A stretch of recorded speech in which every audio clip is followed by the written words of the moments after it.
आज मैं आपकी मुलाकात करवा रहा हूँ एक ऐसे व्यक्ति से जो संस्कृत के प्रधान विद्वान हैं। उन्होंने अपनी PhD संस्कृत व्याकरण को लेकर की है। देवघर के मूल निवासी, देवघर से ही लक्ष्मी देवी सराफ कॉलेज से उन्होंने MA किया और कालांतर में फिर वो दिल्ली गए, वहाँ से उन्होंने PhD की। आजकल जूनागढ़ के कॉलेज में पढ़ा रहे हैं प्रोफेसर। तो आइए सीधे बात करते हैं, जानते हैं संस्कृति और देश में जो संस्कृत की जो स्थिति है, संस्कृत पढ़ाई करने के लिए और संस्कृत को बढ़ावा देने के लिए क्या कुछ हो रहा है। पकड़ से ये कहना चाहूँगा कि बाबा बैद्यनाथ की धरती से सोमनाथ की धरती तक पहुँचे, ये कैसे अनुभूति हुई यहाँ से वहाँ जाने की? मैं विद्यार्थी काल से जहाँ रहा हूँ, बाबा बैद्यनाथ की ऐसी कृपा रही है कि वो कृपा की भक्ति सर्वप्रथम जम्मू कश्मीर, जो कि सरस्वती का मायका माना जाता है, वहाँ से 9th की परीक्षा पास हुई। उसके बाद बनारस में रहा, 11th 12th हमारा बनारस में हुआ है, बैद्यनाथ में गए और फिर बैद्यनाथ जी के चरण कमलों में अपना निवेदन करने के लिए पहुँचा। तो यहाँ भी है इसे शास्त्री और आचार्य कोई व्याकरण से हमारे गुरु जी प्रोफेसर लक्ष्मीकांत आचार्य, उनका स्नेह, उनका प्रेम और उनका आशीर्वाद विद्या इतना प्राप्त हो चुका है कि कोई भी कार्य असंभव नहीं है। संस्कृत मार्ग में उनकी कृपा से, गुरुदेव की कृपा से, बाबा बैद्यनाथ की कृपा से यत्किंचित करता हूँ, सब उन्हीं की सेवा, उन्हीं की कृपा। और अब भगवान सोमनाथ के चरणों में तो आगे भी यही आकांक्षा है, भगवान जहाँ भी रहे अपने चरणों में रहे, तो एक तरह से सेवा मिलती रहेगी और अपना कार्य चलता रहेगा। जब आप बनारस तो वहाँ भी आप वहाँ की संस्कृति के जुड़े से जुड़े हो, देवघर में तो संस्कृति के जुड़े से जुड़े हो। अब एक जूनागढ़ में सांस्कृतिक रूप से बहुत ही समृद्ध एक शहर है, यानी संस्कृति की दुनिया बहुत होती है। तो सबसे पहले तो आप बनारस से देवघर, देवघर से जूनागढ़, ये यात्रा रही है, इस पर में क्या क्या आपने को बताया? बनारस में मेरे ही बड़े भाई श्री विद्याधर झा, वो बनारस में वहाँ पर स्वयं PhD कर रहे थे। उनके पास रह करके मैंने संस्कृत व्याकरण का आद्य पाठ अच्छी तरह से अध्ययन किया और वहीं पर उत्तर प्रदेश माध्यमिक संस्कृत बोर्ड जो है, वहाँ से मैंने वर्ग की शिक्षा पास की। पूर्व में BHU में भी रहा, लेकिन स्वास्थ्य इतना खराब हो गया था कि मैं 1 साल की परीक्षा नहीं दे पाया। उसके बाद उत्तर प्रदेश माध्यमिक शिक्षा बोर्ड में गया, तो वहाँ से अपना पाठ्यक्रम जो है वो समाप्त किया। मैं जब बनारस रहा तो वहाँ सार्वभौम संस्कृत प्रचार संस्थान डॉक्टर वासुदेव द्विवेदी गुरु जी के सानिध्य में एक संस्कृत संभाषण सीखने को मिला। डॉक्टर अरविंद कुमार तिवारी जो कि बनारस से देवघर आते थे संस्कृत संभाषण हम लोगों को सिखाने के लिए। प्रारंभिक शिक्षा मैंने देवघर में भी प्राप्त की और फिर बनारस में भी प्राप्त की। तो इस प्रकार से बनारस में रह करके पंडितों के बीच पंडितों की सेवा की और गुरुजनों का आशीर्वाद मिला। संस्कृत व्याकरण शिक्षा वहाँ पर हो गया। स्वास्थ्य इसलिए खराब होने लगा क्योंकि मैं जम्मू कश्मीर के माहौल से एकदम ठंड मुल्क में रह करके एकदम ताप मुल्क में आता था, तो शरीर की अवस्था बड़ी ही गड़बड़ होने लगी। तो फिर मैं वापस आ गया और यहाँ पर फिर लक्ष्मी देवी सराफ आदर्श संस्कृत महाविद्यालय, ये जो कालीराखा में अवस्थित महाविद्यालय है, जो राष्ट्रीय संस्कृत संस्थान नई दिल्ली की शाखा है, इसमें मैंने शास्त्री अर्थात BA और आचार्य अर्थात MA प्रोफेसर श्री विष्णुकांत झा जी के सानिध्य में रहकर मैंने संस्कृत व्याकरण में MA तक की परीक्षा पास की और आगे की यात्रा करने के लिए, आगे की अध्ययन यात्रा जो है वो यहाँ से मैं दिल्ली की तरफ गया और वहाँ शोध कार्य में संपन्न करने के कगार पर। बहुत खूब। पंकज जी, देवघर जो शहर है बाबा नगरी है, यहाँ की अपनी एक संस्कृति है। और ख़ासकर आप जिस समुदाय से आते हैं, हमारे जो पुरोहित यहाँ के हैं, तो उनकी एक अपनी कार्यशैली है, उनका अपना एक स्वभाव है, हर काम करने का एक अंदाज है। उसी तरह से बनारस के लोगों का भी अपना एक स्वभाव है, बातचीत करने का अंदाज है, काम करने का अंदाज है। तो दोनों में किस तरह से आपने तालमेल बैठाया, और देवघर की कार्यशैली और वहाँ की कार्यशैली में क्या आपको लगा? दोनों शिव जी का ही धाम, एक एक पंक्तियों से दोनों धामों की चर्चा करता हूँ। मेरी अपनी पंक्तियाँ हैं काशी के विषय में, कि काशी के घर घर में शिव हैं, काशी के कण कण में शिव हैं, काशी के घर घर में शिवाला, काशी की तो बात है अद्भुत, काशी सुंदर अजब निराला। तो काशी है। कहते हैं मरणम मंगलम यत्र विभूतिर यत्र भूषणम, वहाँ जीना तो मंगल है, मरण उससे भी ज़्यादा मंगल है। कई ऐसे मुक्ति धाम वहाँ पर अवस्थित हैं विभिन्न घाटों पर, जहाँ लोग मरने की आकांक्षा लेकर के लोग यहाँ पर जीते हैं। अन्नी च दिनानि गच्छन्ति है यमालय, अपरे स्थातुम इच्छन्ति किमाश्चर्य मतः परम।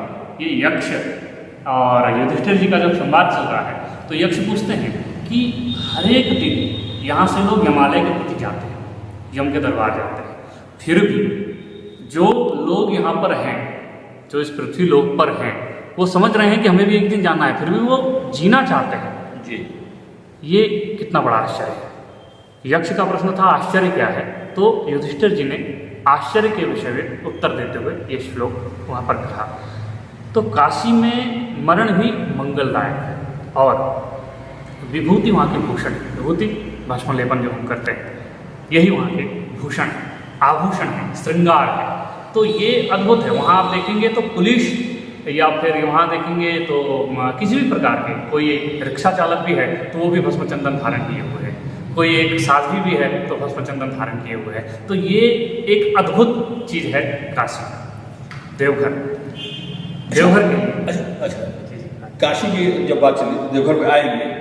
काशी जो है वह बड़े बड़े विद्वानों का वहाँ जमावड़ा है।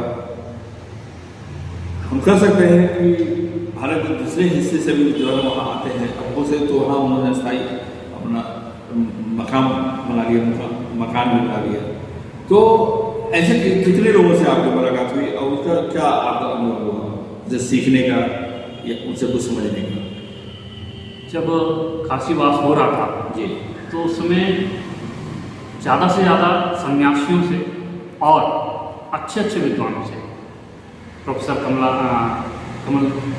त्रिपाठी, फिर कमल झा जी, कमला दत्त झा जी वहाँ पर हैं, और इस प्रकार के बहुत सारे विद्वान जिनका भी नाम लूँगा, लोग कहेंगे कि बड़े बड़े विद्वान हैं तो नाम ले लेते हैं। वाकई में उनसे मिलने का अवसर मिला, और एक से एक सिद्ध सन्यासियों का भी पावन सानिध्य मिला, जिसके कारण कुछ ना कुछ अपने विद्याध्ययन में, अपने रचनाओं में कुछ न कुछ वृद्धि होती रही। और सबसे सुंदर बात वहाँ की, जो घाट 80 घाट नाम ही है 80 घाट, तो उस 80 घाट की जो यात्रा है, उस यात्रा के क्रम में आपको एक से एक सिद्ध चीज, एक से एक सिद्ध वस्तु देखने मात्र से आपको ज्ञान हो जाएगा, किसी से ज्ञान लेने की जरूरत नहीं, क्योंकि वहाँ एक से एक गुरु घूमते रहते हैं। आपको सिर्फ उनसे मिल करके, उनके छत्र छाया में बैठ करके कुछ लेना होता है। तो उनका छत्र छाया जब मिल जाता है तो अपने आप विद्या वहाँ पर आ जाती है। भगवती अन्नपूर्णा की ऐसी कृपा है कि एक भी आदमी वहाँ भूखा नहीं रहता। और भगवान विश्वनाथ की कृपा ऐसी है कि जीवन भर तो आप तरते हैं, मरने के बाद भी आपको तारा मंत्र सुन करके आपको वहाँ से तार दिया जाता है। तो ऐसी काशी है। आपने डॉक्टर कमलेश दत्त त्रिपाठी की बात की, तो वो हालांकि वो दर्शन शास्त्र विभाग के प्रोफेसर रहे हैं, लेकिन वो संस्कृत नाटकों के मंचन के लिए भी जाने जाते हैं। आपने पंकज जी, आपने भी देवघर में संस्कृत नाटक का मंचन किया था, तो आपको प्रेरणा कहाँ से मिली? वहाँ से मिली या आपकी स्वतः प्रेरणा से? ये प्रेरणा गुरु जी के द्वारा दी गई है। प्रोफेसर विष्णुकांत झा जी के द्वारा। रचना जब मैं करने लगा तो पहले अनुष्टुप छंदों में, फिर थोड़े से बड़े छंदों में, फिर थोड़े से बड़े छंदों में, उपजाति में, इंद्रवज्रा में, उपेंद्रवज्रा में, शिखरणी में, मालिनी में, शार्दुल विक्रीडित में। शार्दुल विक्रीडित थोड़ा प्रिय छंद मेरा हो गया, जिस पर अब अच्छा कमांड है। तो हर एक क्षेत्र में जहाँ जहाँ मैं जाना चाहता था, प्रोफेसर विष्णुकांत झा जी का मार्गदर्शन और उनकी प्रेरणा कि नहीं ऐसा भी कर सकते हैं, नहीं ये भी करना चाहिए, नहीं आपको कहानी भी लिखनी चाहिए, कथा भी लिखनी चाहिए, आपको नाटक भी लिखना चाहिए। तो वो प्रेरणा मिलते मिलते मिलते मिलते मैंने जब यहाँ 2011 में यहाँ कर्मभूमि नामक नाटक हमने किया, 35 विद्यार्थियों की एक टीम जो हिंदी नाटक भी कर रहे थे और संस्कृत नाटक भी कर रहे थे। 2 महीने का समय हमने लिया था, मई जून का पूरा समय। 7 जुलाई 2011 यहीं देवघर टाउन हॉल में हमने इस नाटक का मंचन किया। 6 घंटे तक लोग मंत्रमुग्ध होकर के बैठे। 3 बजे शाम से हमने शुरू किया, 9 बजे रात तक हमारा वो नाटक चला था। 3 घंटा बाढ़ का पानी जो मेरे भाई अमन जी ने निर्देशित किया था, और कर्मभूमि स्वयं मेरे द्वारा रचित थी जी, और स्वयं मेरे द्वारा निर्देशित थी। प्रथम बार मैंने निर्देशन किया, प्रथम बार मैंने नाटक भी लिखा, और कई नाटक ऐसे हुए जो अखिल भारतीय स्तर पर उसका चयन भी हुआ और दिल्ली संस्कृत अकादमी के द्वारा जी पुरस्कृत भी हुआ। संस्कृत लघु नाट्य मंजूषा नामक पुस्तक में उसका संचयन भी हुआ, और भी बहुत सारे ऐसे कार्य होते थे। तो ये सब कुछ प्रोफेसर विष्णुकांत झा जी के द्वारा ही दिया गया है।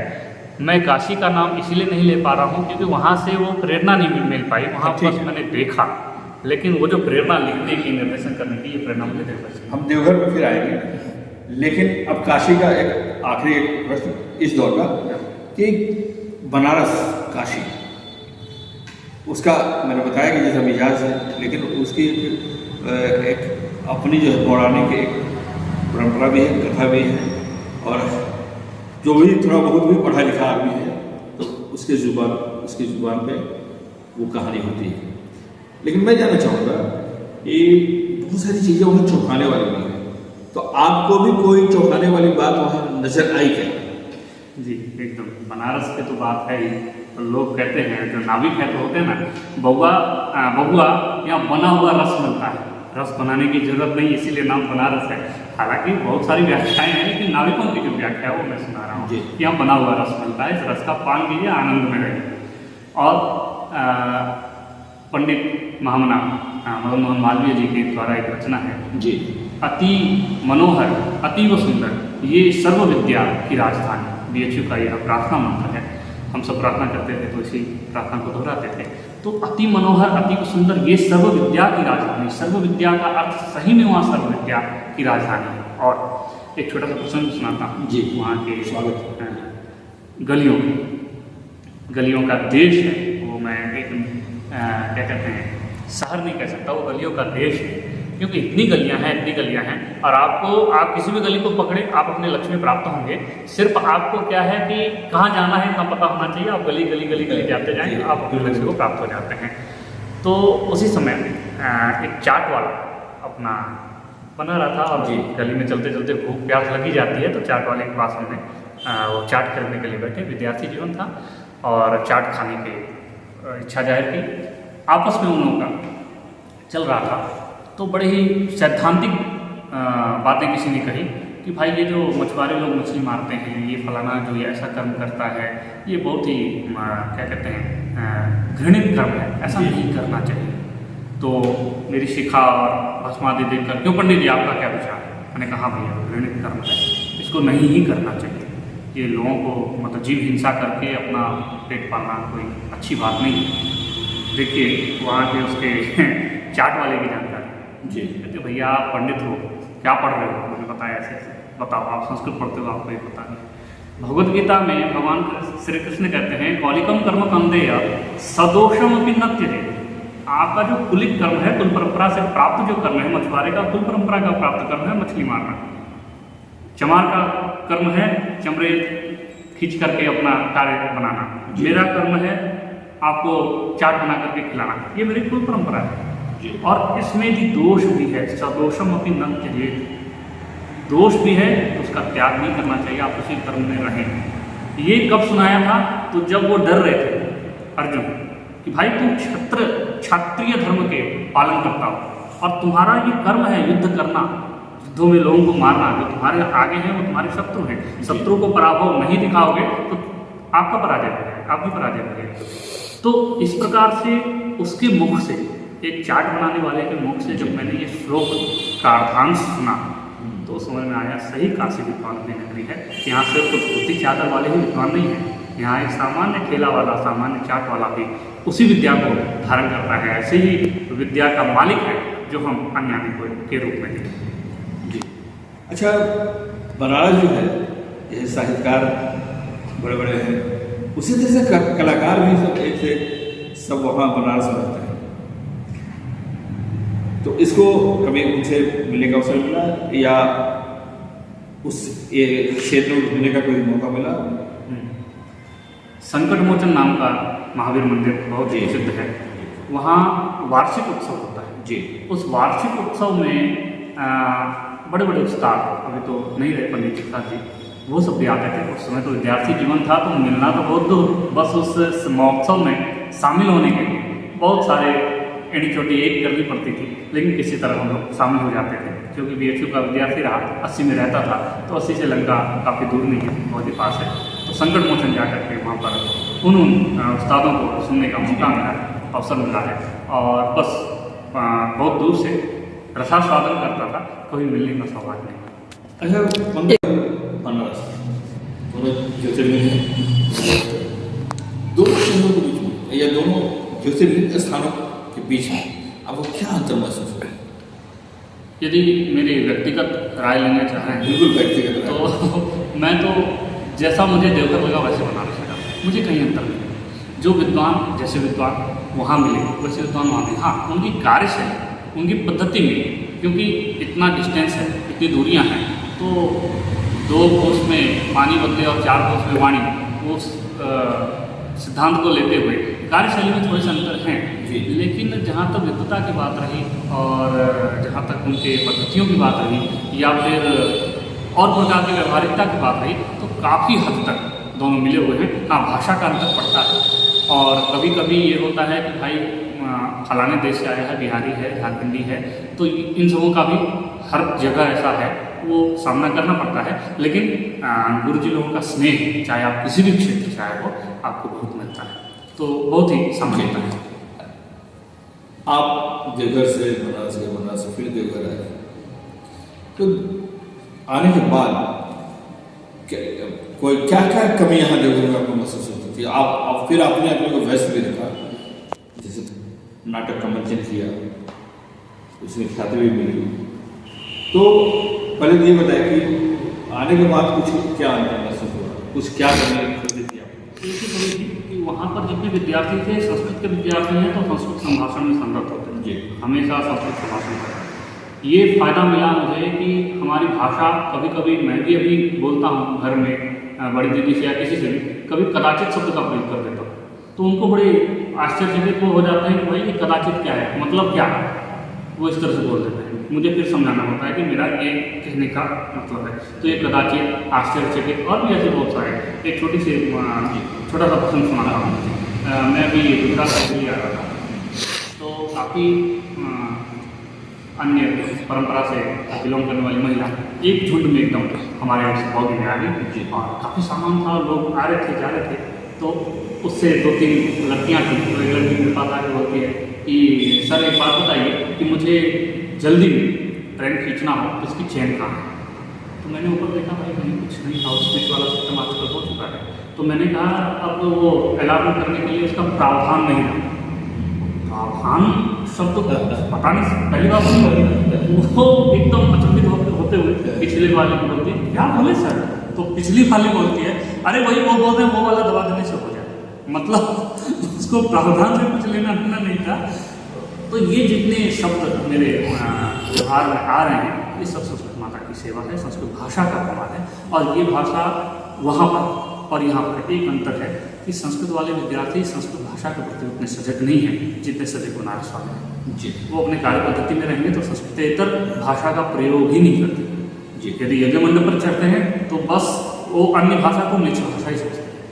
देवताओं की भाषा है तो हम देवताओं का कार्य करने आए हैं, तो देवताओं की ही भाषा से अपना सब कुछ सारा कार्य करेंगे। ये थोड़ा सा जो एक रंगमंच की या फिर अन्यान्य परंपरा का जो सिलसिला था वो रुक गया, ऐसा हम नहीं कह सकते सर। कारण ये है कि मैं व्यक्तिगत तौर पर 2005 से इसके पीछे लगा हुआ हूँ, क्योंकि मैं 2003 में जब बनारस में था वहाँ पर जिन जिन चीज़ों को देखा उन सारी चीज़ों को देवघर में लाने का बहुत ज़्यादा प्रयास किया है। और यहाँ के व्यक्तियों का इतना सहयोग मुझे मिला, इतना स्नेह मिला, आप जैसे व्यक्तियों का इतना सहयोग मिला है कि निरंतर वो चलता आ रहा है, अभी रुका नहीं है। कारण नहीं तो अभी तो कोई मैंने कोई हाल के दिनों में, हाल के वर्षों में कोई मुस्लिम नहीं देखा। जिस शहर में एक प्रेक्षागृह नहीं है, आप उसको सांस्कृतिक राजधानी कैसे कहते हैं आप? ये जी सर, प्रेक्षागृह हो जाए, संगीतालय हो जाए, वहाँ कोई करने वाला ना हो, तो इस हिसाब से मैं सांस्कृतिक राजधानी के मापदंड को नहीं मानता। सांस्कृतिक राजधानी में संस्कृत और संस्कृति से संबंधित कोई कार्य हो रहा है, यदि हो रहा है वो एक छोटी सी कुटिया में ही हो रहा है, तो हम मानते हैं कि हाँ सांस्कृतिक राजधानी कहने के लायक है। अब इसका एक छोटा सा सही कह रहे हैं आप, लेकिन मंचन के लिए तो प्रेक्षागृह आवश्यक है। अब प्रेक्षागृह मतलब बंद वो नहीं है, थोड़ा प्रकाश भी हो, वो भी नहीं है। आज इस हकीकत सच्चाई को, इसलिए कि आपने बहुत सीरियसली गंभीरता के साथ काम किया, लेकिन आप बताएं कि नटकोट मंचन हुआ और फिर उसके बाद कितने नाटक, एक बार आप संस्कृत के विकास के लिए काम कर रहे हैं, काव्य के क्षेत्र में काम कर रहे हैं। मैं ये नहीं कहा कि ये संस्कृति के क्षेत्र में काम करें, लेकिन इतना तो मानेंगे कि एक किसी तरह का प्रेक्षागृह होना चाहिए। और इसमें आप पे आरोप नहीं है कि हमारा तंत्र है उसकी कमियां हैं, हमारे यहाँ जो लोग हैं उनकी कमियां हैं। लेकिन फिर भी देखिए सर, इतनी कमियां होने के बाद भी आपने कहा कैसे कैसे क्या क्या हुआ। 2011 की जो मेरी उपलब्धि है कर्मभूमि, उसके पृष्ठ में जाएंगे तो 2007 से मैं लगा हुआ हूँ। अभिमान न कर्तव्य, आत्मविश्वास, संस्कृत भ्रष्टानाम अन्यान्य मार्ग, इस तरह के बहुत सारे छोटे छोटे मैंने मंचन किया। और मंदिर के बीच में हरे किस साल जी आखिरी 2005, 2006, 2007 प्रत्येक वर्ष 17 नवंबर पंडित श्री राम शास्त्री में मैंने नहीं और बता रहा हूँ नहीं आपका आप देखिए मेरा प्रश्न आपका उत्तर मेरा एक चीज़ और है। आपने कहा अंतिम कब किया, अंतिम साल में अंतिम किया, इस साल कोरोना की वजह से नहीं हो पाया। साल अब 2007 नहीं बता रहा हूँ सर, आप होने तो थे 2005, 2006, 2007 राष्ट्रीय संस्कृत सम्मेलन मंदिर परिसर 17 नवंबर हर एक साल 17 और पंडित शिवराम धारी जयंती 2009 हमने नहीं किया, 2007, 2008, 2009 नहीं किया, साल में परीक्षा की, 2010 पुनः, 2011 टाउन हॉल और फिर 2012 से लेकर के 2018 आपका संस्कृत पाठशाला श्री रघुनाथ संस्कृत पुस्तकालय के सानिध्य। उसके बीच में और छोटे छोटे मंचन कहाँ की, तो वासुदेव संस्कृत प्रचार समिति आपके यहाँ शीतल मल्ली रोड में जो मनोज महाराज जी चलाते थे, वहाँ पर मैं संस्कृत समाधान करता था, वहाँ भी छोटे छोटे मैंने नाटक थे। तो नाटकों का मंचन रुका नहीं, हाँ लोग नहीं पहुँचे वो अलग बात है, लेकिन मंचन अभी तक नहीं हो पाया सर। इस साल पिछले कोरोना काल का पिछले साल भी हमने शास्त्र कहों के बीच में कैसी नोकझोंक होती है, संस्कृत में हो तो कैसी नोकझोंक होगी वो हमने किया। चलिए ठीक है, आपने बहुत सारे प्रयोग भी किए हैं। कविता के कितने घंटे का आपने किया था? 72 घंटे क्या जो काव्य पाठ कभी नहीं पुस्तकालय में नहीं ऐसा कुछ नहीं किया। वहाँ तो दिन भर की वो चलती रहती थी, लगभग 10 घंटे लगातार 120 कवियों को मैंने काव्य पाठ कराया है और इस तरह के बहुत सारे। ठीक है, तो अब चलिए देखिए ये कभी विस्तृत बातचीत करूँगा और जो भी आपने प्रेक्षागृह में जो उनकी जो परिकल्पना है प्रेक्षागृह के लिए, उस कसौटी पे वो यहाँ कोई है क्या प्रेक्षागृह, ये हम बाद में चर्चा करेंगे। अब हम सीधे चलते हैं कि देवघर, बनारस, दिल्ली, ये इसके बाद जो आप सीधे आप पहुँचे जूनागढ़, मैंने बताया कि वो भी एक सांस्कृतिक जो स्थान है, लेकिन जिन जो जीवन शैलियों से आप ये उससे एकदम बिल्कुल अलग है, भाषा अलग है। ठीक, हाँ मैं नहीं समझता कि गुजराती लोग सारे गुजराती आपसे संस्कृत में संभाषण कर सकते हैं, तो कैसा अनुभव रहा, वहाँ कैसे आप तालमेल बैठे? बहुत ही सुंदर अनुभव है और एक बहुत ही रोचक कहानी सुनाता हूँ। जी। संस्कृत भाषण के लिए किसी भी भाषाविद के पास आप चले जाओ, किसी भी भाषा परिप्रेक्ष्य में चले जाओ, बड़े ही सहजता के साथ आप वहाँ पर अपने आप को ढाल लेते हैं। कारण है कि कहीं ना कहीं कुछ ना कुछ शब्द आपके मिलते रहते हैं, अर्ध, पूर्ण। अच्छा, एक बात आप कह रहे हैं कि वो गुजराती भाषा जो है वो थोड़ी सी अलग है। मैं तो कहता हूँ एकदम अलग नहीं। मैथिल और गुजरात ये 6 यही तो है। हम यहाँ कहते हैं एहन छे, वहाँ कहते हैं जैसे एम छे, केम छो। हाँ, हूँ हिंदी भाषा ना मानस छूँ, पण गुजराती भाषा में बोलવાનો प्रयत्न करूँ छूँ। छू, छे, छा, छी, बस इतने नहीं अंतर, बहुत ज़्यादा अंतर नहीं है। मैं अभी आप मुझे गुजराती कोई मैगजीन ला के दो, आपके सामने पढ़ के सुना सकता हूँ। जी।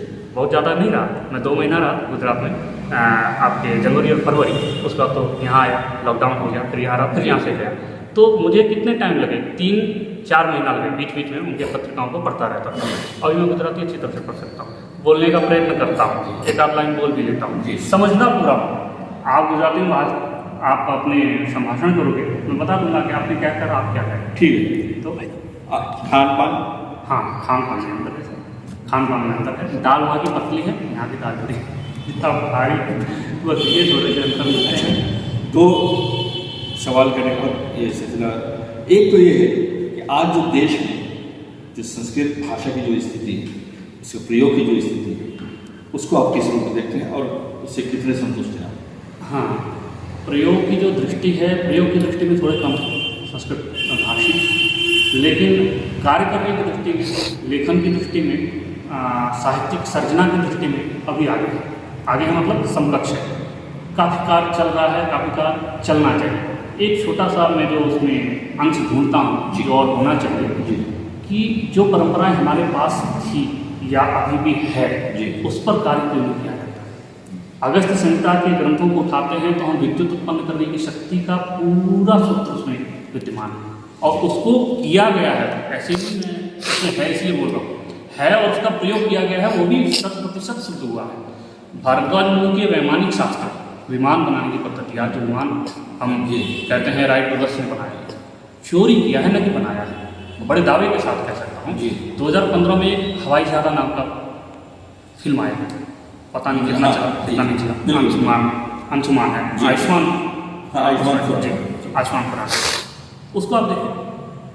प्योर शिवकर बापूजी तलपड़े जो मराठी ब्राह्मण हैं, जिन्होंने सन 1895 या 96 ऐसा ही कुछ ईस्वी रहा होगा, जूहू बीच पर वैमानिक शास्त्र, भरद्वाज मुनि विरचित वैमानिक शास्त्र को पढ़कर एक विमान तैयार किया और 20 फीट की ऊंचाई तक स्वयं बैठ करके उसको ले गए और उसके बाद फिर वो वापस जूहू बीच पर ही नीचे आ गए। इसको देखने में भीड़ में ये राइट ब्रदर्स नाम के 2 व्यक्ति थे।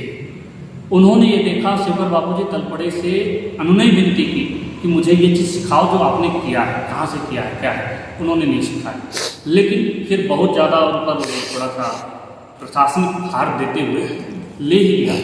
उसके बाद भी राइट ब्रदर्स जब यहाँ से जर्मनी गए, उनको भी 7 वर्ष लगा उन पर अनुसंधान करने पर। फिर शायद 1904 की बात है या 2-3 की बात है, उन्होंने विमान बनाया और उसका नाम, अच्छा, शिवकर बापू जी तलपड़े ने जो विमान बनाया था उसका नाम मारुत सखा रखा था। मारुत हवा, वायु, उसके जो सखा विमान, तो उसका मारुत सखा नाम रख करके उन्होंने वो विमान का निर्माण किया था। तो ये सब चीज़ें हैं हमारे पास, इस पर काम क्यों नहीं हो रहा, ये नहीं आता हमें। और एक चीज़ कहा जाता है कि संस्कृत जो है वो आजीविका देने वाली भाषा है, क्या ये सच है? नहीं सर, मैं इस बात को नहीं मानता। यदि आप किसी जाति विशेष से हैं, जाति विशेष मेरा कहना है कि ब्राह्मण है, तो आपके दोनों हाथ में लड्डू है। यदि आपने संस्कृत पढ़कर कोई वैज्ञानिक कार्य नहीं किया तो आप कर्मकांड में जा सकते हैं, आपका आजीविका समाप्त हो सकता है। यदि आप ब्राह्मण जाति से नहीं हो, क्योंकि बहुत सारा उथल पुथल अभी है समाज में कि आप ब्राह्मण जाति से नहीं हो, कर्मकांड नहीं करा सकते, तो आपके पास संपादन की क्रिया, आपके पास अच्छी प्रकार से किसी भी भाषा में समाचार वाचन की आपके लिए वो फील्ड छूटा हुआ है। आप दूतावास में रह करके अनुवादक का कार्य कर सकते हो, ये फील्ड आपका छूटा हुआ है। और सबसे अच्छी बात, यदि आप बहुत ही ब्रिलियंट स्टूडेंट हो तो आप IAS की तैयारी कर सकते हो, क्योंकि संस्कृत में भीड़ नहीं है। संस्कृत की तैयारी को, मतलब संस्कृत विषय को लेकर यदि आप BPSC, JPSC, UPSC की तैयारी करते हो तो आपका 100% है कि आप आगे आओगे और हो ही जाएगा आपका, कोई इसमें दो मत नहीं है। इसका साक्षात उदाहरण मैंने भाग्यनगर हैदराबाद में, तो मैं शास्त्रार्थ में गया था, वहाँ के जो SP वो संस्कृत से UPSC क्लियर कर करके और वो IAS ऑफिसर आए थे और वो संस्कृत को संभाषण कर रहे थे। जी। तो उन्होंने बताया कि संस्कृत, क्योंकि और जितने फील्ड जा रहे हैं उसमें इतनी भीड़ है कि आपके पता नहीं आपके नंबर आएंगे ही नहीं आएंगे। UPSC यदि आप संस्कृत विषय को लेकर कर सकते हो तो अच्छे प्रकार से कार्य कर पा सकते हो। तो जैसे एक आखिरी सवाल देवघर पे ही, कि देवघर मंदिर में वेदों का पाठ, वेदों होता है मंत्रोच्चार, वो क्या अभी भी वो है? और कितने विद्यार्थी या कितने उसमें हमारे पुरोहित उसमें भाग? यदि अभी की बात किया जाए तो अभी मतलब जो वर्तमान समय होता है वो हमारे डॉक्टर विद्याधर झा जी उस वेद विद्यालय को देख रहे हैं, तो विद्यार्थियों की संख्या के विषय में तो वो बता सकते हैं। लेकिन पाठ जहाँ पर रुद्राक्ष अध्यायी और वेदांत का पाठ है, तो समझिए कि हर एक घर को छोड़ करके दूसरे घर से एक बच्चा वहाँ पर है। क्योंकि आजकल की पीढ़ी में, हमारी जैसे पीढ़ी में, देवघर छोड़ करके वो कहीं बाहर अपने किसी अन्य कार्यों में लगे हैं, चाहे नौकरी करें चाहे पढ़ाई कर रहे हैं। लेकिन फिर भी इतने अनुपात होने के बाद भी एक घर छोड़ करके एक घर, यदि 10,000 है तो आप 5,000 घर मान सकते हैं कि 5,000 घर के बच्चे वहाँ पर अभी भी रोज नित्य प्रतिवेद पाठ करते हैं। अभी संभाषण को विराम देने का मुझे लगता है कि अगर बाबा वैद्यनाथ की स्तुति नहीं हो तो आपके श्रीमुख से वैद्यनाथ स्तुति, भगवान वैद्यनाथ की स्तुति, श्री वैद्यनाथ पंचरत्नम मेरी अपनी रचना है, उससे एक पद्य सुना रहा हूँ। महादेव रूपं भवानीश देवं परम पंडितं मंडितं येन विश्वं विचित्रं विशालं विभुं विश्वनाथं सदानन्दनाथं भजे वैद्यनाथं सदानन्दनाथं भजे वैद्यनाथं। अभी आप सुन रहे थे पंकज कुमार झा जी को, संस्कृत के व्याख्याता, प्राध्यापक और बहुत जाने माने संस्कृत कर्मी। ये बातों को यहाँ विराम देते हैं, फिर कभी आपके और इनके साथ विस्तृत बातचीत करेंगे। तब तक के लिए हम इनसे विदा लेते हैं। धन्यवाद पंकज जी। धन्यवाद, बहुत बहुत धन्यवाद आपसे।